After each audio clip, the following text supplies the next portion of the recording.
Bonjour à tous. Dans cette vidéo, on va corriger des exercices sur les solides en rotation. C'est un chapitre de physique de niveau première bac pro. Donc, on va commencer cette série avec petits exercices relativement faciles. Ce qu'on voit avec les premiers exercices. Et on terminera avec l'exercice 7 qui est un problème un petit peu plus long, un petit peu plus compliqué, mais relativement faisable. Donc on commence tout de suite avec le premier que voici. Centre de gravité particulier, localisé approximativement le centre de gravité des objets ci-dessous. Alors, chose importante, on est sur approximativement. Donc c'est plus du bon sens, du raisonnement, il va falloir mettre en place. Pour le premier, pour l'équerre, c'est relativement facile. Il va falloir simplement trouver le centre de gravité de notre équerre, sachant qu'on a un trou au milieu quand même. Donc savoir à quel endroit serait en équilibre. On prend à peu près le centre. Quand on a une figure de ce genre, si on place le centre de gravité ici, on est à peu près bon. Simplement en termes de bon sens, encore une fois, c'est ça qui prévaut sur ces exercices-là. On sera dans cette zone-là. Pour le deuxième, le marteau, alors là, il y a un petit raisonnement à tenir.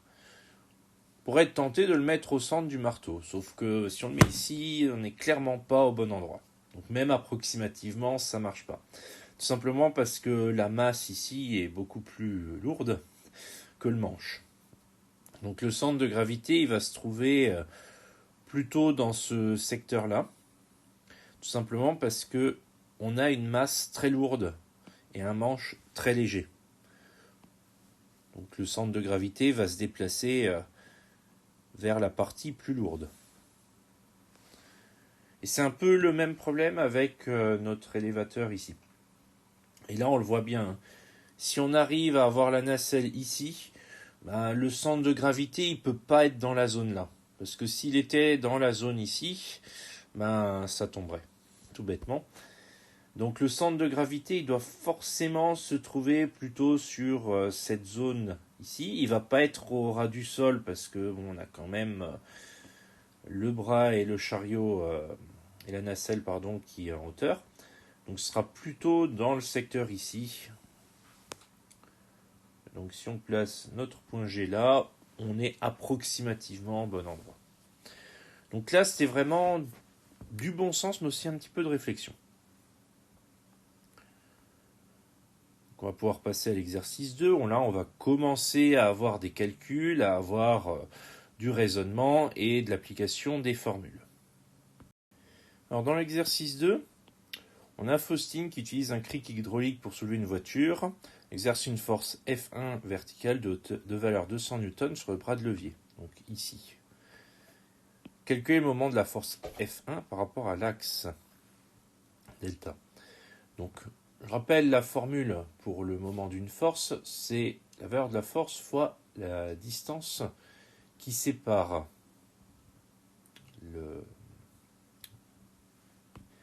la droite d'action de l'axe. Donc la droite d'action de la force F1, elle est ici. L'axe, il est ici. Donc on a 0,70 mètres fois notre valeur de la force. Donc là, on a juste à faire le petit calcul. Donc moment de la force F1 par rapport à l'axe, ça sera la valeur de la force fois notre distance. Donc là, on obtiendra 140 Nm.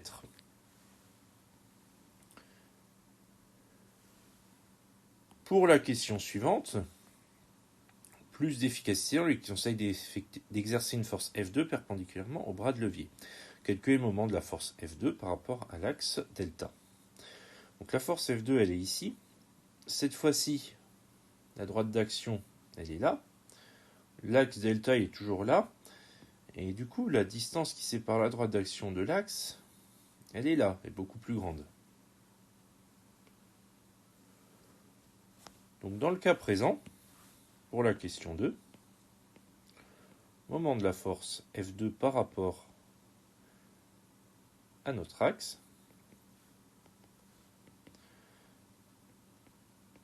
on aura toujours 200 newtons, la force n'a pas changé, fois notre distance. Et là, cette fois-ci, on obtiendra un résultat qui sera un petit peu plus élevé, forcément. Si on a une distance 2 fois plus grande, on trouve donc un moment 2 fois plus élevé. Donc voilà pour cet exercice. Donc pas de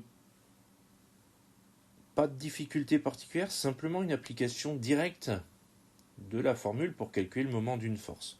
Ça, c'est une formule qui est vraiment essentielle sur ce chapitre, puisque c'est la seule formule du chapitre. Donc, dès qu'il y a un calcul, on sait qu'il y aura des calculs de moment d'une force.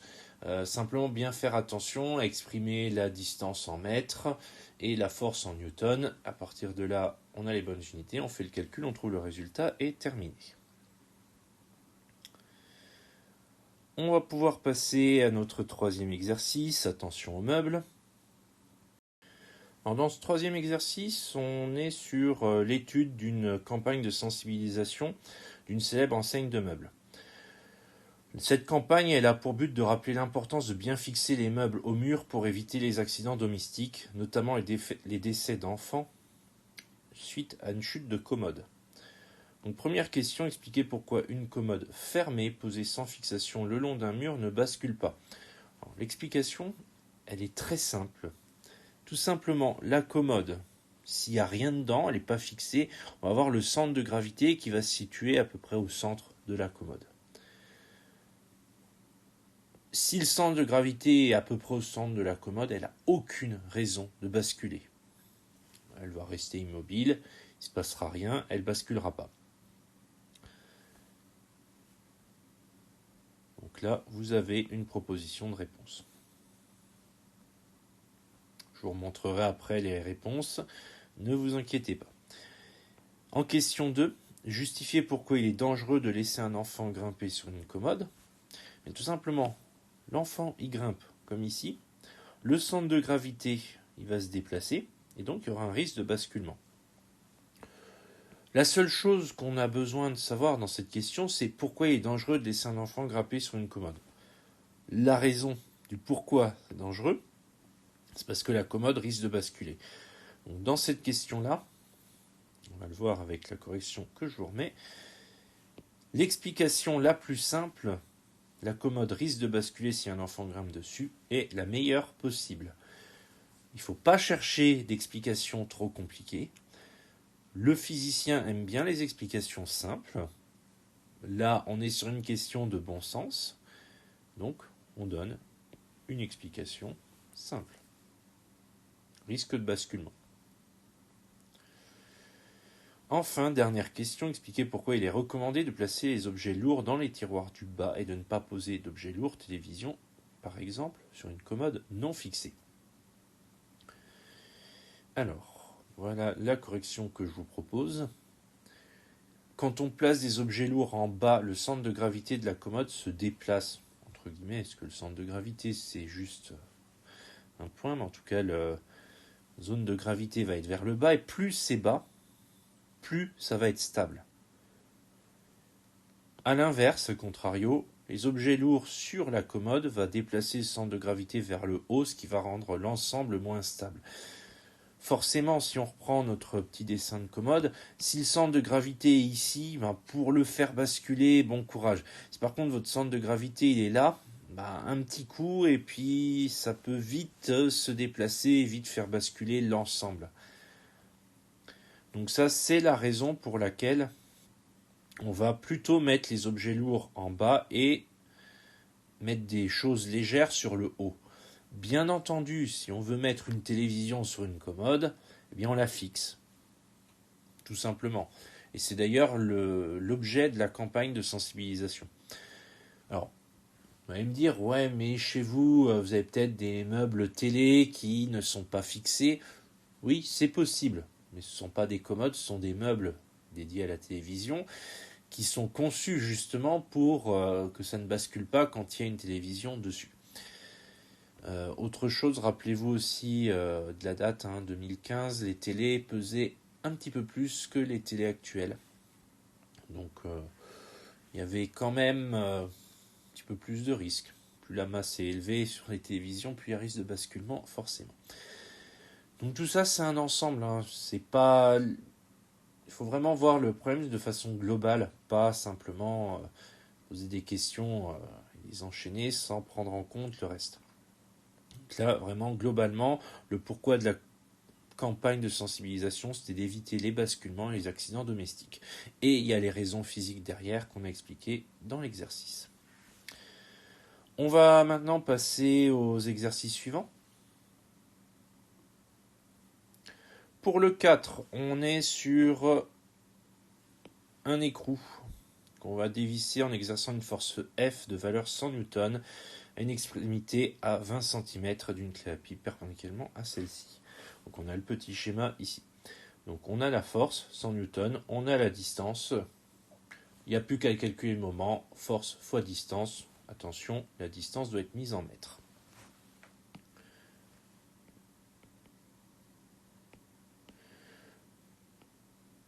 Donc le moment de la force F par rapport à notre axe qu'on peut appeler, on va l'appeler O, tiens. On aura 100 Newton fois la distance, alors 20 cm converti en mètres. 1 cm, c'est 0,2 mètres. Et donc on aura un moment qui vaudra 20 Newton-mètres. C'est tout. Il n'y avait que ça à faire dans l'exercice 4, c'était un calcul de moment.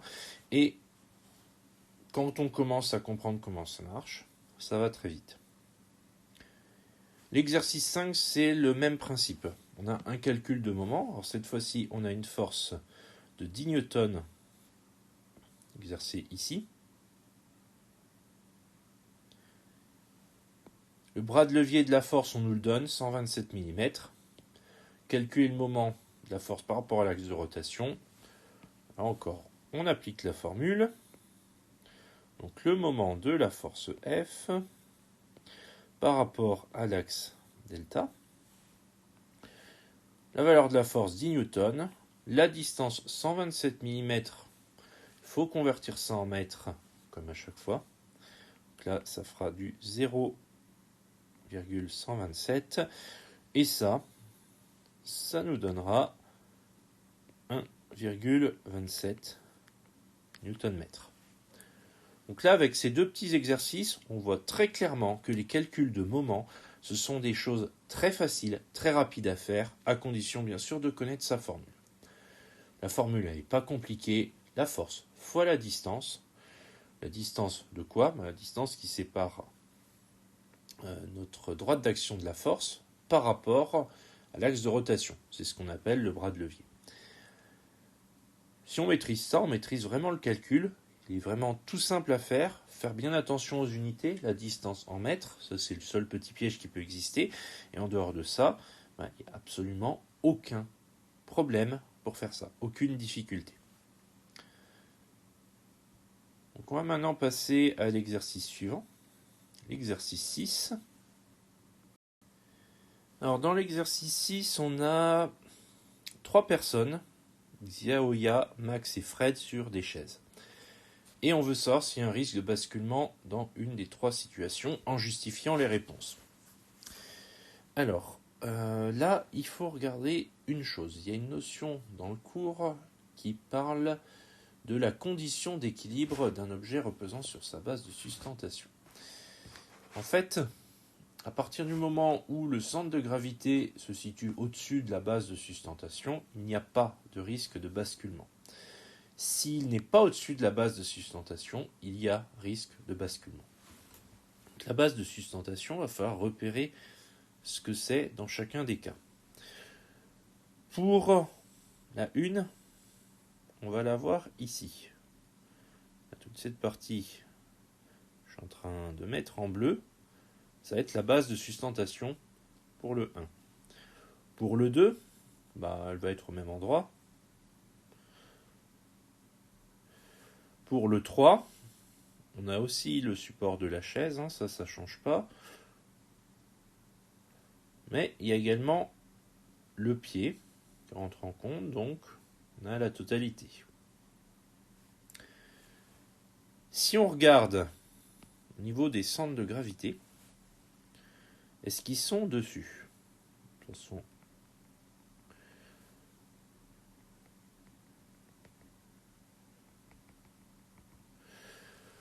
donc là, on voit que dans le premier, le centre de gravité est au-dessus de la base de sustentation, donc pas de problème. Dans le 3, pareil.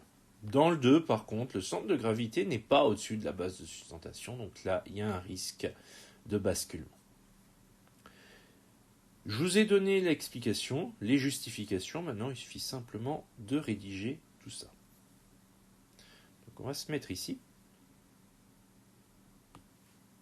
Voilà, la petite synthèse, 4 lignes. Il y a un risque de basculement dans la situation 2, car le centre de gravité de Max ne se situe pas au-dessus de la base de sustentation. Ça suffit amplement, on a la justification, on a l'argument physique qui va bien. Donc, on a justifié notre réponse.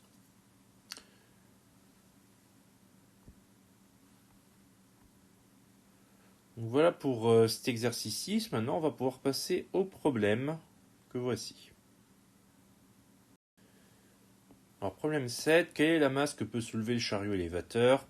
Un chariot élévateur à l'arrêt de masse M2 égale 1200 kg soulève un bac rempli de pièces métalliques. G1 est le centre de gravité du bac rempli et G2 celui du chariot à vide. En cas de surcharge du plateau, le chariot peut basculer vers l'avant autour de l'axe horizontal delta passant par O. Calculez la valeur du poids P2 du chariot à vide avec G égale 9,8 N par kg. Donc là, un calcul de poids, ça c'est de la notion de seconde, ça ne doit pas poser de problème. P égale M fois G. Donc là, en l'occurrence, P2 sera égal à M2 fois G. Ça nous donnera du 1200 fois 9,8. Et ça nous donnera 11 760 newtons.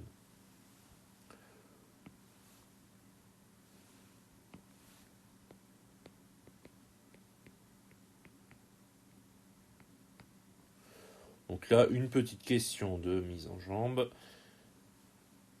Pas de problème particulier.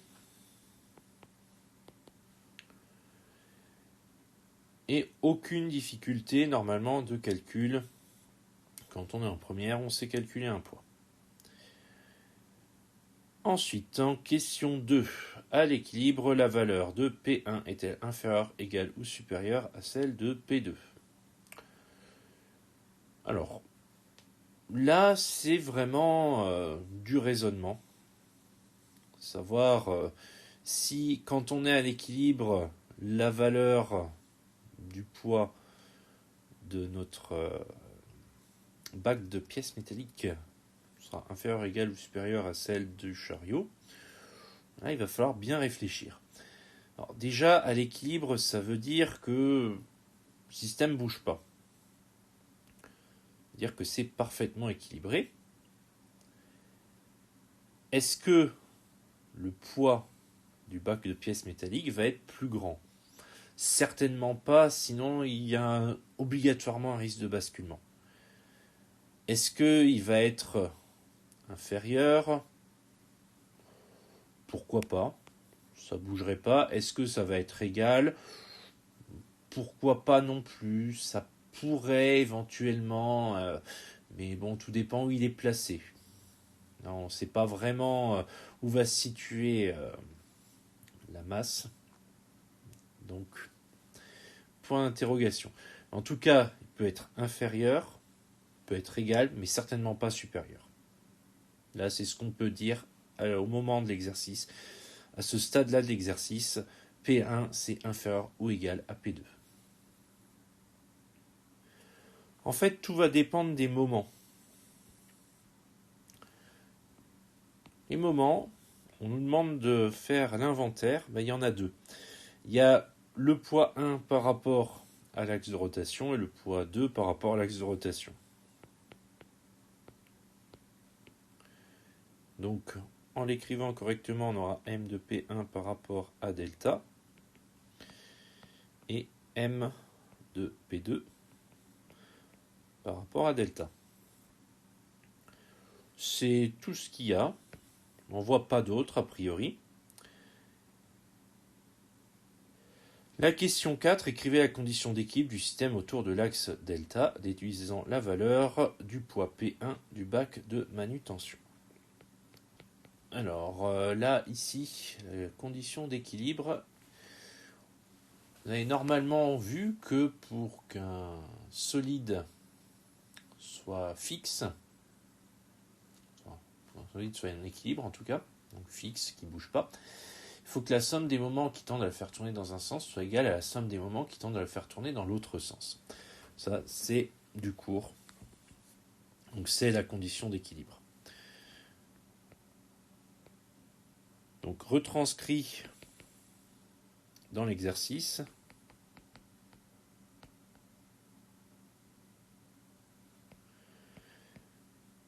Ça nous donnera que le moment de P1 par rapport à delta soit égal au moment de P2 par rapport à delta.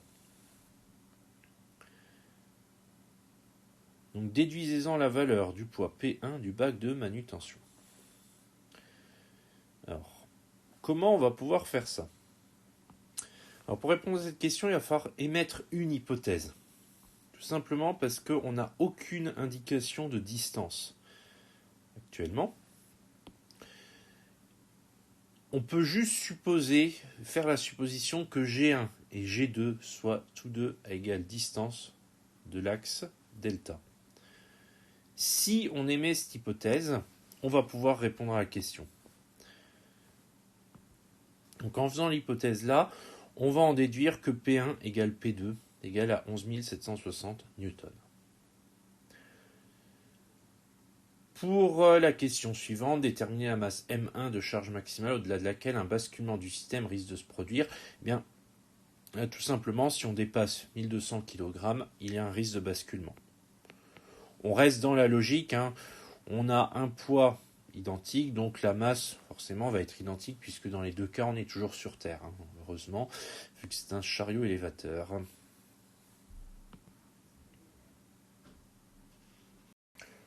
On continue avec la sixième question. Le chariot peut-il soulever une masse de 1000 kg?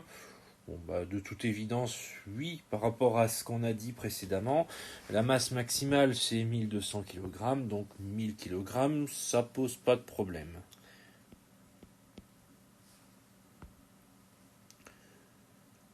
Et enfin, la dernière, rédiger un texte indiquant les conditions d'utilisation de ce chariot élévateur. Utilisez les termes centre de gravité, bras de levier et moment. Donc là, je vous propose le texte suivant. Donc, en supposant que les centres de gravité G1 et G2 aient le même bras de levier, le moment des forces P1 et P2 devrait être identique pour éviter le basculement du chariot.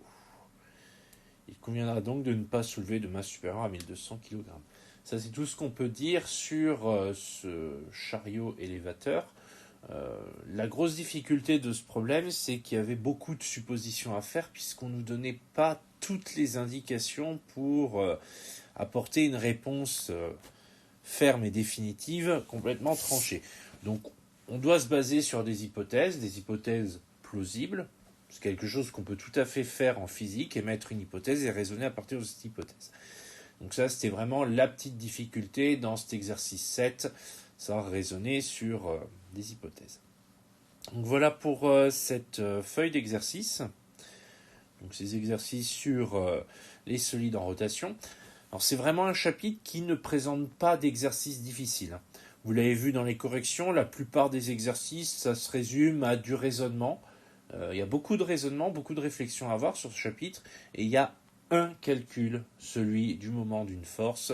Ça, c'est quelque chose qui se fait, qui arrive. C'est le seul calcul qui peut être demandé dans ce chapitre, donc à bien maîtriser.